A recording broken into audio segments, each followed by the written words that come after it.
جس بیوہ کو سب نے منحوس جان کر کے جو ہے وہ رسوا کیا تھا، میرے نبی نے انہی بیواؤں کی عزت بڑھا دیا. بیوہ ماں کی گود میں تشریف لا کے بتایا، اتنی برکت والا رسول جب بیوہ ماں کی گود میں آتا ہے تو بیوہ منحوس نہیں ہو سکتی. اس کا قصور کیا ہے؟ ادھر ماں کو بیوہ ماں کی عزت بڑھائی اور ادھر 2 مرتبہ بیوہ ہونے والی خدیجۃ الکبریٰ کو سہاگن بنا کر ام المومنین بنا دیا، تمام مومنوں کی ماں بنا دیا. دیکھو تو صحیح. اور حضور کے آنے کا سب سے پہلے فائدہ کس کو ملا؟ عورت کو ملا. اور بھی کون سی عورت؟ آزاد عورت نہیں. آزاد عورت سے بھی زیادہ گرا ہوا درجہ جو ہے وہ کنیز عورت کا تھا. لیکن حضور جیسے دنیا میں تشریف لائے، کنیز دوڑی گئی اور ابو لہب سے کہا، ابو لہب مبارک ہو، تیرے گھر بھتیجا آیا ہے، تیرے بھائی عبداللہ کے یہاں بیٹا آیا ہے. ایسے ہی ابو لہب نے انگلی کا اشارہ کر کے کہا، جا میں نے بھتیجے کی خوشی میں تجھے آزاد کر دیا. گویا کہ نبی آ کے بتا رہے ہیں، اب میں آ گیا ہوں، عورتوں کو آزاد کرانے کے لیے آیا ہوں، عورتوں کو آزادی دینے کے لیے. آقا کی آمد کا سب سے پہلا فائدہ عورتوں کو ملا. آج لوگ عورتوں کے حقوق کی بڑی بات کرتے. مجھے یہاں پر حضور کی میلاد کی بات کرنے، جشن میلاد. حضور آئے، انقلاب آیا. پہلے میں آپ کے سامنے کچھ باتیں پڑھنا چاہتا ہوں. آیت مبارکہ جو پڑھی ہے اس پہ گفتگو کرنے سے پہلے تمہید کے طور پہ اگر تھوڑی دیر مجھے آنے والے شورا اور خطبہ کا خیال ہے، وہ میرے بعد میری ہی طرح وہ مہمان ہیں، لیکن چونکہ میں پہلے اس لیے بول لیتا ہوں کہ میری گفتگو جو ہے چونکہ بڑی خشک ہوتی ہے اور رات جب ڈھل جاتی ہے تو میری گفتگو آپ کے کوئی فائدے کی نہیں رہ جاتی. اس لیے میں چاہتا ہوں کہ میں اپنے وقت پہ گفتگو کر لوں. ویسے انشاءاللہ تعالی اللہ جب تک توفیق دے گا گفتگو کے بعد میں بیٹھا رہوں گا، میں جاؤں گا انشاءاللہ اللہ کی توفیق کے مطابق بیٹھا رہوں. لیکن آپ کی توجہ چاہتا ہوں اب تھوڑی دیر بہت غور سے میلاد کا فلسفہ، جو لوگ کہتے ہیں نا کہ میلاد سے کیا ہوا، میں آپ کے سامنے رکھنا چاہتا ہوں کہ میلاد صرف سنیوں کا تہوار نہیں ہے، یہ عالمی تہوار ہے، آفاقی تہوار ہے اور پوری کائنات کا تہوار ہے. وہ کیسے؟ ایک بات دیکھو، حضور جب تشریف نہیں لائے تھے لوگ ننگے ہو کے کعبے کا طواف کرتے تھے. دنیا اتنی بگڑی ہوئی تھی، اللہ کے گھر کا طواف ننگے ہو کے کرتے تھے.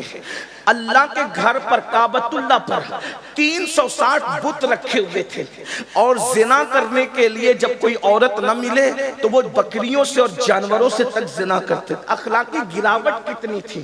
اور سب سے بڑی بات یہ، آج جو دہشت گرد لوگ ہیں ان کی تو ہم لوگ مخالفت کرتے ہیں دہشت گردوں کی، لیکن آپ کی خاص نوجوانوں کی خاص توجہ، آج کے دہشت گردوں کی اہل سنت نے ہمیشہ مخالفت کی ہے، کیونکہ ہم صوفیہ کے ماننے والے لوگ ہیں. ہمارے یہاں کسی کے ہاتھ کی مالا توڑنا بھی جائز نہیں ہے.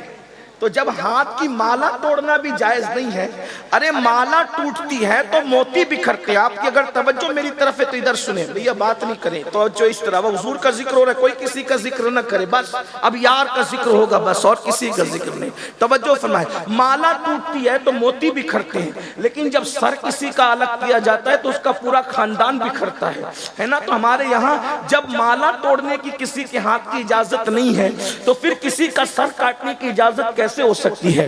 جس مذہب میں وضو کرتے وقت پانی ضائع کرنے کی اجازت نہیں ہے، جبکہ ہمارے یہاں وضو عبادت ہے، تو جب عبادت کے نام پر پانی ضائع کرنا حرام ہے تو بغیر عبادت کے کسی کے خون کو ضائع کرنے کی اسلام اجازت کیسے دے سکتا ہے؟ ہمارا مذہب امن کا مذہب ہے، شانتی کا مذہب ہے، سکون کا مذہب ہے. دہشت گردی کی ہمارے یہاں اجازت نہیں. ہمارے یہاں تو اللہ اکبر اتنا بھی احتیاط ہے، اگر کوئی سو رہا ہو تو اتنی زور سے سلام مت کرو کہ اس کی نیند میں خلل آئے. ہمارے یہاں سونے والے کو اس کی نیند کا خیال ہے، نیند کا خیال. تو جب لوگوں کی نیند کا خیال ہے تو لوگوں کی زندگی کا کتنا خیال ہوگا، لوگوں کے خاندان کا کتنا خیال ہوگا، لوگوں کی خوشیوں کا کتنا خیال ہوگا، لوگوں کے ارمانوں کا کتنا خیال ہوگا. لیکن لوگوں نے دین سمجھا نہیں، اسلام سمجھا نہیں، اسلام کے خلاف بکواس کرتے رہتے ہیں. لیکن ہماری ذمہ داری ہے کہ ہم اپنی ذمہ داری پوری کریں. تو ہم صوفیہ کے ماننے والے دہشت گردی کی اور دہشت گردوں کی مخالفت ہم نے ہمیشہ کی ہے. لیکن ایک بات میں آپ کے سامنے رکھنا چاہتا ہوں، رسول اللہ کی آمد کے بعد دنیا میں جتنے بھی دہشت گرد بعد میں پیدا ہوئے وہ لوگ چھوٹے درجے کے دہشت گرد ہیں. کیوں؟ کیونکہ ہر دہشت گرد دوسروں کے بچوں کو مارتا ہے، اپنے بچوں کو نہیں مارتا. بلکہ دوسروں کے بچوں کو بھی وہ مارتا ہے تو اپنے بچوں کی خوشی کے لیے مارتا ہے نا؟ یہی ہے. لیکن جب رسول اللہ صلی اللہ علیہ وآلہ وسلم کی میلاد نہیں ہوئی تھی تو اس وقت دنیا اتنی بڑی دہشت گرد تھی کہ لوگ اپنے بچیوں کو اپنے ہاتھوں سے زندہ دفن کرتے. آج کتنا بھی بڑا دہشت گرد ہو اپنا بچہ نہیں مارے گا، مگر حضور کی آمد سے پہلے لوگ اپنے بچوں کو دفن کرتے تھے، بیٹیوں کو زندہ دفن کیا. اور کمزور بچے بیٹے بھی اگر کمزور پیدا ہوتے تو اس زمانے کا دستور تھا کہ کمزور بیٹوں کو بھی پہاڑ پہ ماں لے کر کے جاتی اور اس کو پھینک دیتی اور یہ کہتی کہ زمین پر کمزوروں کو جینے کا حق نہیں ہے. میں ایک روایت بیان کرتا ہوں جس سے آپ کو میلاد کی اہمیت پتہ چلے گی. بہت توجہ کے ساتھ میرے الفاظ کے جامع میں ایک روایت سنیں، پھر میلاد کی اہمیت آپ کو پتہ چلے گی کہ میلاد النبی ہے کیا، آمد رسول ہے کیا، میلاد مصطفیٰ صلی اللہ علیہ وآلہ وسلم ہے کیا، اور میلاد سے کس کس کو فائدہ پہنچا، کس طرح پہنچا. آج لوگ کہتے ہیں، پوری دنیا میں کہہ رہے ہیں بیٹی بچاؤ، بیٹی پڑھاؤ، بیٹی کی عزت کرو. یہ بات اگر آج لوگوں کو 1450 سال کے بعد سمجھ میں آئی ہے تو یہ صرف میلاد مصطفیٰ کا صدقہ ہے، آمد رسول کا صدقہ ہے. ورنہ جن کی زبانیں آج بیٹی بیٹی کر رہی ہے، کل انہی کی زبانیں بیٹیوں کے تعلق سے کیا تھی. میں وہ تھوڑا سا جائزہ پیش کرتا ہوں. یہ تاریخ کے انمٹ نقوش ہے جس پہ ٹپنی نہیں کر رہا ہوں، صرف حقائق آپ کے سامنے رکھ رہا ہوں. دیکھیے اللہ کے رسول علیہ السلام کی آمد سے پہلے ننگے ہو کے کعبے کا طواف کرنا. اگر عورتیں مخصوص ایام میں چلی جائے تو عورتوں کو گھروں کے اندر اندھیرے میں بند کر دیا جاتا تھا. اگر بیوہ ہوتی تھی تو ہمارے بھارت ہی کے اندر یہ طریقہ تھا. ثبوت ہے، میں کسی مذہب پہ ٹپنی نہیں کر رہا ہوں، حالات بتا رہا ہوں. حالات صرف آپ چیک کریں کیا حالات تھے. جب کوئی عورت بیوہ ہو جاتی تھی اس کا سر مونڈ دیا جاتا تھا، اس کے بالوں کو مونڈ کر کے اس کو جو ہے کمرے میں قید کر دیا جاتا تھا. وہ شادیوں میں نہیں جا سکتی تھی، وہ خوشی کی محفل میں نہیں جا سکتی تھی. اب سہاگن عورتیں اس کو صبح کے وقت دیکھتی تو اپنا چہرہ پھیر لیتی تھی. صبح کے وقت اگر عورتیں آنگن سے گزرتی بیوہ عورتیں تو وہاں پر پانی ڈالا جاتا تھا. یہ بیواؤں کے ساتھ، یعنی بیوہ کا شوہر کیا مر گیا اس کی زندگی موت سے بدتر کر دی جاتی تھی. پہلے تو جلا دی جاتی تھی شوہر کے ساتھ، اور اگر جو بچ بھی جاتی وہ اس طرح بدترین حالات میں زندگی گزارتی تھی کہ اس کو کہیں حق حاصل نہیں تھا. یہ دنیا کے حالات تھے. یونان کو دیکھیں، ہندوستان کو دیکھیں، عرب کو دیکھیں. لیکن اب آئیے تھوڑا سا میلاد پر توجہ کرتے ہیں. حضور علیہ السلام کی محنتیں بہت ہیں. آپ غور کیجئے گا. بات جو کچھ چلانے پیچھونے چلانے دیں، کیوں چلانے مجھے نہیں پتا، لیکن اگر ذکر رسول سے بڑی بھی کوئی چیز ان کے نزدیک ہے تو وہ بات کرتے رہیں. لیکن مجھے کوئی غصہ نہیں اس پر. بات آپ بہت اچھے سے سن رہے ہیں ماشاءاللہ. مسلم ٹولہ ویشالی والے اور گرد و نواز سے آنے والے، اللہ تم سب کو میلاد مصطفیٰ کا صدقہ دے. ممبر والوں کو بھی، زمین والوں کو بھی، سب بڑی محبتیں دے رہے ہیں. لیکن آپ تھوڑا غور سے بات سنیں کیونکہ یہ باتیں غور سے سننے کی ہے. یہ تقریر نہیں ہے، کوئی خطاب نہیں ہے. یہ صرف جو ہے یہ کسی کے دل کا درد ہے جو آپ کے دلوں کے دروازے پہ کوئی منتقل کرنے آیا ہے. بس بات اتنی ہے اور بات کوئی نہیں ہے. حضور علیہ السلام کی آمد سے پہلے عورت کو کچلا جا رہا ہے، کمزوروں کو کچلا جا رہا ہے، غریبوں کو کچلا جا رہا ہے. کعبے کی عظمت پامال کی جا رہی ہے. پیشانیاں آوارہ ہو چکی ہے، سجدے آوارہ ہو چکے ہیں. ایک خدائے وحدہ لا شریک کو چھوڑ کر گوبر کی عبادت ہو رہی ہے، چوہوں کی عبادت ہو رہی ہے، بندر کی عبادت ہو رہی ہے، درختوں کی عبادت ہو رہی ہے، پتھروں کی عبادت ہو رہی ہے. یعنی جو عبادت کے لائق ہیں اس کو چھوڑ کے سب کی عبادت ہو رہی ہے. یعنی کہ سن، غور تو فرمائیں، اندازہ تو فرمائیں، غور تو کریں. انسان کتنا بگڑ چکا تھا. انسان کا چہرہ انسان کی طرح تھا، وہ درندوں سے زیادہ وحشی ہو چکا تھا، جانوروں سے بدتر ہو چکا تھا. جو خدا کی حق تلفی کرنے لگے وہ کس کا حق ادا کریں گے؟ اللہ اکبر، اللہ اکبر. اندازہ فرمائیں حضور کے آنے سے پہلے کے حالات جو میں واقعہ پیش کر کے آپ کو سمجھانا چاہتا ہوں، بتانا چاہتا ہوں، ذرا اس کو محسوس کریں. اگر دوسرے مکاتب فکر کے بھائی آئے ہیں ان سے بھی میری گزارش ہے کہ ذرا میلاد پر توجہ کریں. میلاد کس چیز کا نام ہے؟ میلاد کہتے کسے؟ اگر آپ نے کسی سے سن کر کے جو ہے وہ یوں ہی بولنا شروع کر دیا ہے اور یوں ہی آپ حضور علیہ السلام کی میلاد پر ٹپنی کرتے ہیں تو تھوڑا سا ایک مطالعہ کریں. میلاد کس چیز کا نام ہے؟ دراصل بات یہ ہے کہ جب اللہ کے رسول تشریف لائے تو حضور علیہ السلام کی عادت کریمہ تھی کہ آقا علیہ السلام فجر کی نماز کے بعد اپنے صحابہ کی طرف رخ کر کے اور قبلے کی طرف پیٹ کر کے بیٹھ جاتے تھے اور صحابہ کرام السلام سے پوچھتے تھے آپ میں سے کسی نے کوئی خواب تو نہیں دیکھا؟ صحابہ اگر خواب دیکھتے تو حضور کو وہ بیان کرتے، حضور علیہ السلام اس خواب کی تعبیر بیان کرتے۔ کبھی کوئی خواب حضور دیکھتے تو اللہ کے رسول علیہ السلام اپنا خواب بیان کرتے اور ان کو تعبیر بتاتے۔ اسی طرح کبھی کبھی ایسا ہوتا زمانے جاہلیت کی باتیں یعنی حضور علیہ السلام کی آمد سے پہلے کی باتیں نکل جاتی تو کبھی صحابہ رو پڑتے، کبھی مسکرا پڑتے۔ کبھی کبھی ایسا ہوتا کہ حضور فرماتے وہ زمانے جاہلیت کے فلاں شاعر نے ایک شعر کہا تھا، کسی کو یاد ہے تو سناؤ، اس کا شعر کیا تھا وہ سناؤ۔ یعنی حضور کی ایک محفل تھی جہاں رونا بھی تھا، جہاں مسکرانا بھی تھا، جہاں تبسم بھی تھا، جہاں تکلم بھی تھا۔ ایک محفل میں ساری انجمنیں سمٹ آتی تھی۔